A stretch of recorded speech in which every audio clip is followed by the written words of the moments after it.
खालिस्तान का समर्थन करने वाली संस्था PJF यानी पोएटिक जस्टिस फाउंडेशन पर जी न्यूज ने एक और खुलासा किया है। जी न्यूज को पर्यावरण कार्यकर्ता ग्रेटा थनबर्ग की टूल किट बनाने वाली संस्था PJF के को फाउंडर मो धालीवाल का एक वीडियो मिला है। ये वीडियो 26 जनवरी का है, जिसमें मो धालीवाल ने कनाडा से दिल्ली में आंदोलन कर रहे किसानों को भड़काने की कोशिश की थी।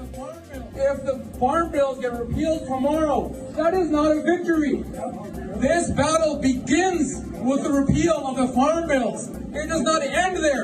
If anybody tells you that this battle is going to end with the repeal of the farm bills, that is because they're trying to drain energy from this movement. मो धालीवाल ने इसके बाद ये भी कहा कि आंदोलन से खालिस्तान को कोई अलग नहीं कर सकता, खालिस्तान का सपना पूरा होगा। They're trying to tell you that you are separate from Punjab and that you are separate from the Khalistan movement. You are not, and you have to at some point. I just want you to hear this. I want the young people to hear this. The reason why the Khalistani people are so passionate about this is because 40, 50 years later, we are seeing the truth that they predicted in the 1970s. Zee News लगातार किसान आंदोलन के नाम पर बड़ी अंतर्राष्ट्रीय साजिश का खुलासा कर रहा है। ग्रेटा थनबर्ग के ट्वीट में मो धालीवाल की संस्था पोएटिक जस्टिस फाउंडेशन का पावर पॉइंट प्रेजेंटेशन मिला। जी न्यूज पर दिखाए गए दस्तावेजों का दिल्ली पुलिस की जांच में भी जिक्र है।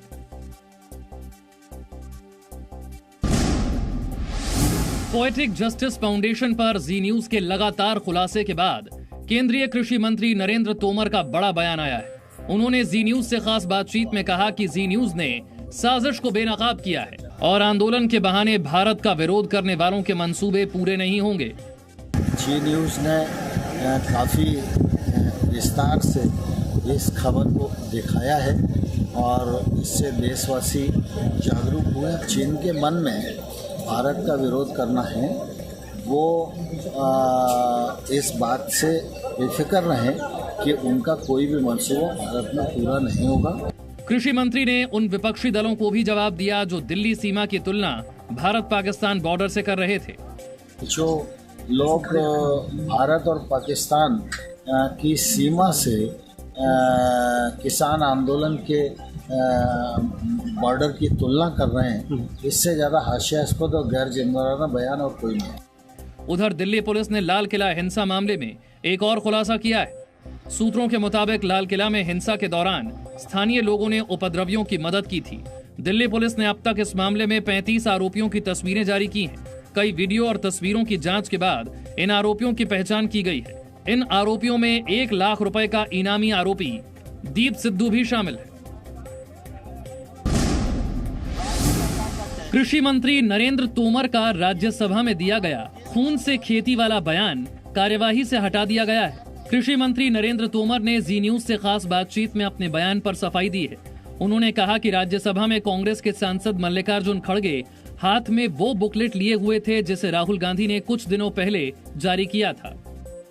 कांग्रेस पार्टी के वरिष्ठ नेता खड़गे जी ने बीच में टोका और खड़े हुए। उनके हाथ में वो दस्तावेज था जिसको राहुल गांधी जी की उपस्थिति में जारी किया गया और उसका शीर्षक है खून से खेती।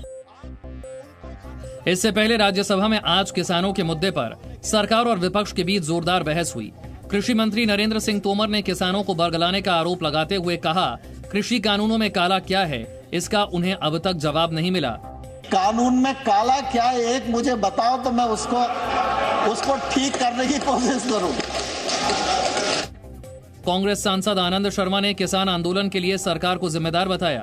ताकत का इस्तेमाल तब होता है, लाठी बंदूक का इस्तेमाल तब होता है जब सरकार को हुकूमत को चुनौती दी जाती है।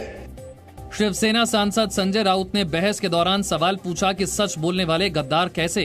जो सच बोलता है, जो सच लिखता है, उसे गद्दार, देशद्रोही कहकर पुकारा जाता, बोल दिया जाता है।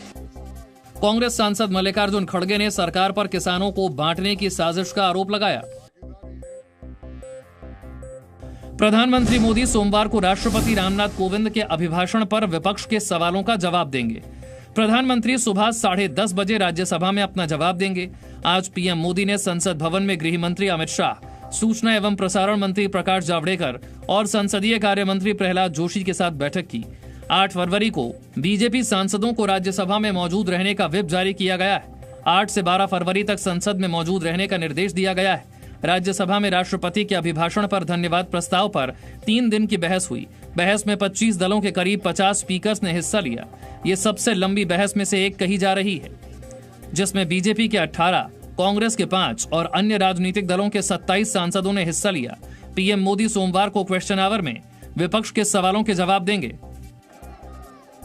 सरकार के कृषि कानूनों के विरोध में किसान आंदोलन का आज 72वां दिन है। कल 6 फरवरी को दिल्ली, उत्तर प्रदेश और उत्तराखंड को छोड़कर पूरे देश में किसान 3 घंटे का चक्का जाम करेंगे। दोपहर 12 बजे से 3 बजे तक किसानों की चक्का जाम की योजना है और दोपहर 3 बजे किसान हॉर्न बजाकर एकता का संदेश देंगे।